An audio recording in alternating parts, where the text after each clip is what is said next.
The potential for the silver market to be squeezed is impossible because the shorts are the ETFs. He said the ETFs buy the physical and they turn around and sell it on COMEX to be able to hedge the physical position like any other corporate, a commodity rather, excuse me. But that's not how it works. You wouldn't hedge metal on an ETF. You hedge something if you're like me, a company that has an inventory where I own the inventory, but they're safeguarding someone else's metal. You're not hedging it for them. They're taking on the risk. They think it's going to go higher. Why would you hedge it? So what he was basically saying is that they sell the metal into the market, creating more volume, more supply to help suppress the price. It's illegal in essence. He's admitting that they short the silver that they receive into the market. I've always said that the ETFs are a tool for the manipulation of the market. He admitted it. Well, it was a faux pas, right? So anyways, this is done to help suppress the price. But now he said a key difference between the current commodities rally and those of the past has to do with the changing net nature of the petrodollar. Where have we heard that before, Dunnigan? With major commodity producers no longer automatically recycling their dollar-denominated oil revenues back into U.S. treasuries. Where have we heard that before, Dunnigan? It explains a lot why gold prices are as strong as they are, he says, and what is the evidence of that is the emerging markets, the BRIC countries. Wonder where we've heard that before. Andy Schectman sheds light on a crucial shift in the global financial landscape that could spell trouble for the U.S. economy. BRICS nations, including China and India, are now trading oil in local currencies and settling differences in gold instead of US dollars. This trend, reinforced by Russia's reaction to FX sanctions, marks a departure from the traditional petrodollar system. Notably, silver prices in Shanghai have surged, currently standing $4.25 higher than in the West, highlighting a significant supply strain. Schectman argues that the ETFs are manipulating the market by shorting silver to suppress its price.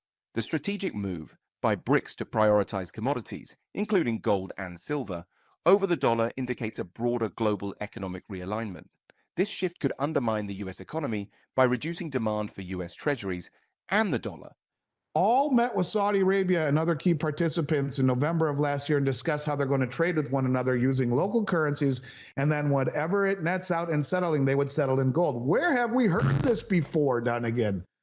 He notes that both China and India are paying for oil in local currency, and he thinks that the Russian sanctions on FX reserves mean we are unlikely to see U.S. dollar commodity deficit recycling playing out ever again.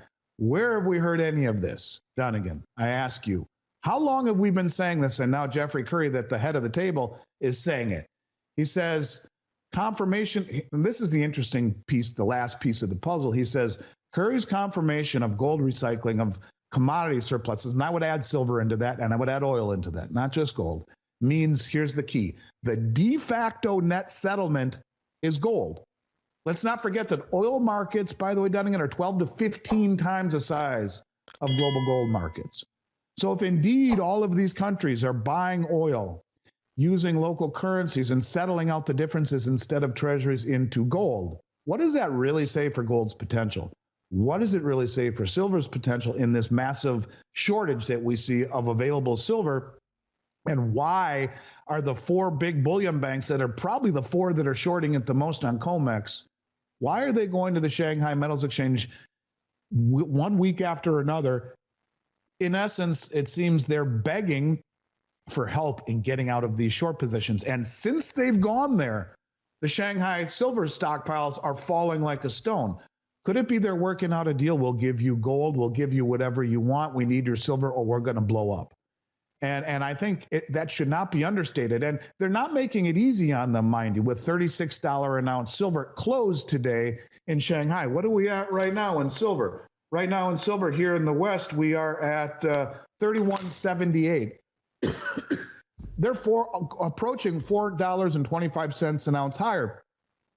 When we started talking about the spread in Shanghai, it was $2, then $3, now $4, $4.25. How much higher does silver have to go before people understand that this is maybe the opportunity of a generation? And I guess I would just simply say that I hope this is starting to make sense. This is a trend that the West perhaps can no longer be in control of. There is not enough physical supply to play this game. You can only manipulate a market over an extended period of time by pushing it in the direction that it is going. I mean, that's what's happening. Our debt, if you look from a historical perspective, owning another country's debt as an asset is a pimple worth of time and the whole scale. Gold and silver and commodities is wealth, and I think, and have been for thousands of years. And I think because of the sanctioning and the aggression and the confiscation of treasuries and of dollars, the rest of the world has had it. Not only that, I think it's become very evident that we are a country that is addicted to spending and have a real problem with our fiscal policy. And we are creating $1 trillion in debt every 100 days. Why would anyone want to hold our treasuries? We have chosen publicly, visually, inflation over austerity. Why would anyone want to hold our treasuries when they're being inflated away and when they're being sanctioned away? And so it just makes no sense. And I think I've said one comment I said on your show and others for a long time, and it's even becoming more ingrained in my head when I think of it, is that commodities are the glue that makes all these other countries stick together. All of these other, the pushback is who's going to trust China? Who trusts us anymore? It's the commodities that pulls the word trust out of it. Fine, we trade in local currencies, but any excess, we settle in gold. That's the deal. We settle in silver. We settle in oil. These commodities are changing the landscape. He who has the commodities makes the rules. Period. They've been playing by our rules for a very long time. You know, the United Kingdom put out a piece not too long ago saying, geez, we've really put ourselves at the mercy of other countries because we don't have the natural resources we need. And whether it's rare earth metals or oil or precious metals or grain, whatever the commodities are, you can see a common denominator. Look what we've done to ourselves with energy and all of the uranium and all of these things that we've mothballed or just neglected. These countries are jumping all over it. And when you talk about wanting to own treasuries, why would anyone want to own treasuries from a country it's broke, insolvent, and going around the world imposing sanctions? A country that's lost its bearing here at home. All of these things, they're all interconnected. And it's almost going back to it like we're trying to make this happen. I mean, either that or our politicians, our leaders are so stupid it's ridiculous, because you can see how these countries have quietly said, listen, we don't want to hold the treasury anymore. We don't want to be beholden to them. Let's all just start trading with ourselves, and we will settle in commodities and remove the trustless situation. We will inspire confidence and trust and begin to trust one another through delivering of commodities. And I think that's exactly what's happening. And so why are the Chinese bailing out the commercial banks? Because the commercial banks, I think, still offer something to the East that they want. And there'll come a time when they won't bail them out either. But there's some deals that are being struck that we don't know of in this opaque landscape. But I can assure you that this is not an act of benevolence. There is a quid pro quo going on in the back rooms that we don't know about. There's always going to be people say, oh, China's indebting these countries. And maybe, but they're doing it in a cooperative manner. Do you see China? Look, China's not perfect, okay? They're not. And, let's just take Taiwan out of the equation. I mean, because I don't think the people in the West truly understand the dynamics between China and Taiwan.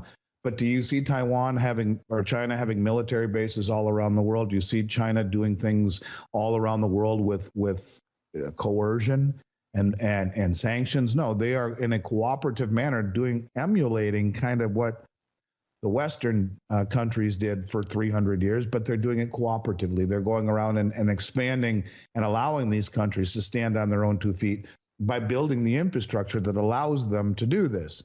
And so say what you want, everyone needs a hand somewhere, and there is no perfect way of doing it. But in my mind, the way that China has done it has inspired a much greater sense of loyalty and cooperation.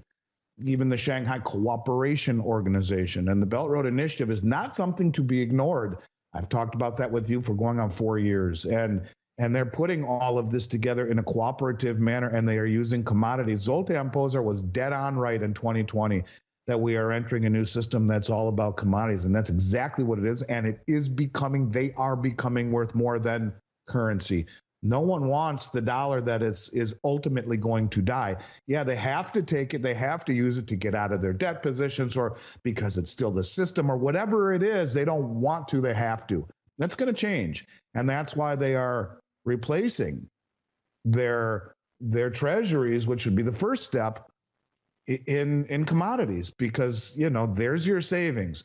And you can see very, very easily that especially gold has way outperformed the bond market with no counterparty risk for the better part of 26 years. If you just look at it or 25 years, just go back to the beginning of the century. So look, I believe this in my soul that this is happening. And I think you can, if you look closely, you don't even have to be the smartest guy in the world. I'm not, to see the crumbs that are being laid here. Thanks for tuning in. Let's recap the key points from today's discussion. Andy Schectman highlighted how BRICS nations are moving away from the petrodollar system, trading oil in local currencies and settling in gold. This shift, along with the significant price disparity in silver between Shanghai and the West, underscores the growing strain on silver supplies. Schectman also pointed out the market manipulation by ETFs shorting silver to suppress its price. These changes indicate a broader realignment in the global economy, potentially undermining the US dollar and treasuries. We appreciate your time and insights. Don't forget to like, share, and subscribe to our channel for more in-depth analyses. We'd love to hear your thoughts on today's topic, so please share your opinions in the comments section below.